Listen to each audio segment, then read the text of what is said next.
ধুবুৰীত কংগ্ৰেছৰ নিৰ্বাচনী প্ৰচাৰ প্ৰাক্তন মন্ত্ৰী নজিবুল ওমৰে এইবাৰ ধুবুৰী বিধানসভা সমষ্টিত চলালে নিৰ্বাচন প্ৰচাৰ ধুবুৰী বিধানসভা সমষ্টিত নিৰ্বাচন খেলাৰ বাবে চলাইছে প্ৰস্তুতি ধুবুৰী বিধানসভা সমষ্টিৰ অন্তৰ্গত ধৰ্মশালা অঞ্চলত প্ৰাক্তন মন্ত্ৰী নজিবুল ওমৰে কংগ্ৰেছৰ এখন নিৰ্বাচনী প্ৰচাৰ চলাই AIUDFক ওফৰাই পেলোৱাৰ সংকল্পলৈ আজিৰে পৰা আৰম্ভ কৰিছে নিৰ্বাচনী প্ৰচাৰ কংগ্ৰেছৰ যুৱ প্ৰাৰ্থীসকলৰ মনোবল বৃদ্ধি কৰিবলৈ প্ৰাক্তন মন্ত্ৰী নজিবুল ওমৰে নিজে এজন আশাবাদী প্ৰাৰ্থী হিচাপে নিৰ্বাচনী প্ৰচাৰৰ ৰণডংকা বজালে কংগ্ৰেছৰ হৈ ধুবুৰী বিধানসভা সমষ্টিত যিজন প্ৰাৰ্থীক দলীয় টিকট প্ৰদান কৰিব তেওঁক যাতে ৰাইজে বিপুল ভোটত জয়ী কৰে আৰু AIUDF যাতে ধুবুৰীৰ পৰা উৎখাত কৰি পেলাই তাৰ বাবে ৰাইজক সজাগ কৰি আজিৰ নিৰ্বাচনী প্ৰচাৰ চলাই বুলি সদৰি কৰে প্ৰাক্তন মন্ত্ৰী নজিবুল ওমৰে মই এখন কাৰ্যসূচী মোৰ এটা ব্যক্তিগত কাৰ্যসূচী লৈছোঁ কংগ্ৰেছৰ হৈ যে বহুত মানুহ নাজানে যে মই প্ৰাৰ্থিত্ব বিচাৰিছোঁ বহুতে নাজানে মই তেনেকৈ আগত মেল মিটিং কৰিব পৰা নাছিলোঁ বিভিন্ন কাৰণত সেই মেছেজটো দিয়াৰ কাৰণে মই আজি মিটিংটো পাতিছোঁ লগতে কংগ্ৰেছ দলৰ প্ৰচাৰো আমি কৰিছোঁ কংগ্ৰেছৰ হৈ আমি প্ৰচাৰ আপনি আশাবাদী প্ৰাৰ্থী নেকি হয় হয় এই মেছেজটো দিয়াৰ কাৰণে মই আহিছোঁ বহুদিন পিছত আপুনি ওলোৱা দেখা গৈছে আৰু মিটিঙত আপুনি ভাষণ দিয়াও পৰিলক্ষিত হৈছে নজৰুলৰ বিষয়ে বহুত কথা কৈছে কি হয় কথাবিলাকতো সঁচা যেতিয়া ধুবুৰীত টেনশ্যন হৈছিল যোৱা ঈদৰ সময়ত তেতিয়া মানুহ হাহাকাৰ লাগিছিল তেতিয়া বিধায়ক মানুহ পোৱা নাই টেনশ্যন হৈছিল নহয় কিবা এটা হয় এই ইনচিডেণ্টৰ সময়ত মানুহৰ মাজত আতংকৰ সৃষ্টি হ'ল মানুহ ভীতিগ্ৰস্ত হ'ল মানুহক যে অলপ সান্ত্বনা দিব মানুহ প্ৰশাসনৰ লগত যোগাযোগ কৰিব প্ৰশাসনৰ লগত কথা পাতিব মানুহক সকাহ দিব মানুহক শান্তি দিব এইখিনি কাম কৰোঁতে তেওঁ পুৰাপুৰি ব্যৰ্থ হৈছে ভাবোঁ মই যথেষ্ট সঁহাৰি লাভ কৰিছোঁ একচুৱেলি মই যদি ক'বলৈ যাওঁ কথাটো যে এইবেলি ৰাইজৰ সঁহাৰিৰ বাবে মই টিকেট বিচাৰিছোঁ আদাৰৱাইজ মই এই বয়সত টিকেট নিবিচাৰোঁ হয় এইটো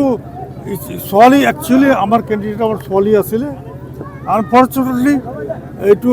নহ'ল কাৰ্যকাৰী এইকাৰণে নহ'ল যে যিবিলাক কোম্পানী আছে যেনেকৈ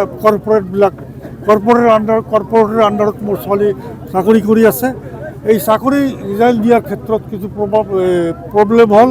সমস্যা হ'ল আৰু ছুটিও নাপালে গতিকে ৰাইজে মোৰ সমৰ্থকে মোক ক'লে যে যিহেতু আপোনাৰ ছোৱালী এইবুলি প্ৰাৰ্থিত্ব বিচাৰিব নোৱাৰিলে আপুনি প্ৰাৰ্থিত্ব বিচাৰি ৰাখক যিহেতু এটা সময়ত মন্ত্ৰীত্ব পাইছিলে আপুনি কংগ্ৰেছৰ পিৰিয়ডত সেই আশালৈ আপুনি আহিছে মন্ত্ৰীত্ব যে আছিলোঁ মই এসময়ত মন্ত্ৰী আছিলোঁ এইটোৰ লগত কোনো সম্পৰ্ক তেনেকৈ মই ৰখা নাই মই প্ৰেজেণ্ট চাৰ্কামষ্টেঞ্চটো দেখিছোঁ যদি আমাৰ প্ৰাৰ্থীবিলাক য়ং মই এজন ভেটাৰান প্ৰাৰ্থী যদি থাকোঁ সিহঁতে কি পাব তেওঁলোকেও অলপ মনোবল পাব আৰু আমাৰ য়ং ভেটাৰান যাকে দিব আমি তাৰ হৈ কাম যিহেতু এই অঞ্চল মইতো উন্নয়নৰ যিখিনি কাম কৰিছোঁ আপোনালোকে বহুতে বক্তব্য দিছে এইবিলাক কথা আপোনালোকে ইয়াতে গম পাইছে মই এইকাৰণে মোৰ ওপৰত মানুহে এটা আস্থা ৰাখিছে যদি এখেতে হয় যদি টিকেটটো পায় আৰু আমাৰ উন্নয়নৰ কাম হ'ব এইবাৰ উদ্দেশ্য এইটো আছে এক্সিষ্টিং যিবিলাক ইনফ্ৰাষ্ট্ৰাকচাৰ আছে এইবিলাকত আৰু উন্নত কৰা যেনে মেডিকেল কলেজটো হৈছে মেডিকেল কলেজটোৰ হোৱাৰ মূলতে আছে মোৰ দেউতা my father was 5 times MLA and minister also তেওঁ MLA থাকোঁতে তেওঁ প্ৰস্তাৱ দিছিল ধুবুৰীত এটা মেডিকেল কলেজ হ'ব লাগে আৰু আজি মেডিকেল কলেজ মই বিধায়ক থাকোঁতে যেতিয়া ভূমিধৰ বৰ্মন প্ৰয়াত ভূমিধৰ বৰ্মন ছাৰে কি মন্ত্ৰী আছিল হেল্থ মিনিষ্টাৰ আছিল তেতিয়া মই এইটো খুব ষ্ট্ৰংলি মুভ কৰিছিলোঁ যাতে ইয়াত মেডিকেল কলেজখন হয় আৰু আল্টিমেটলি এইটো হৈ গ'ল চৰকাৰ চেঞ্জ হ'ল কিন্তু এটা কণ্টিনিউৱাছ প্ৰচেছ আমাৰ যথেষ্ট আমাৰ পৰিয়ালৰ ধুবুৰী মেডিকেল কলেজ হোৱাৰ ক্ষেত্ৰত যথেষ্ট অৱদান আছে বুলি মই ভাবোঁ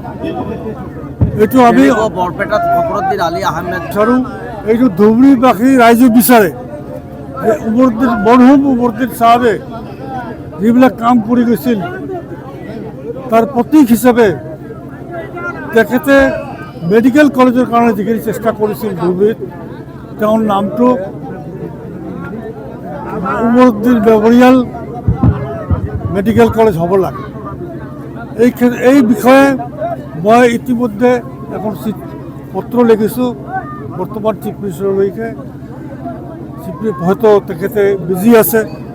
এই পত্ৰটো তেওঁ পাঠ কৰিব পৰা নাই নে পাৰিছে মই নাজানো। এতিয়ালৈকে মই কোনো তাৰ ৰিপ্লাই পোৱা নাই। এটা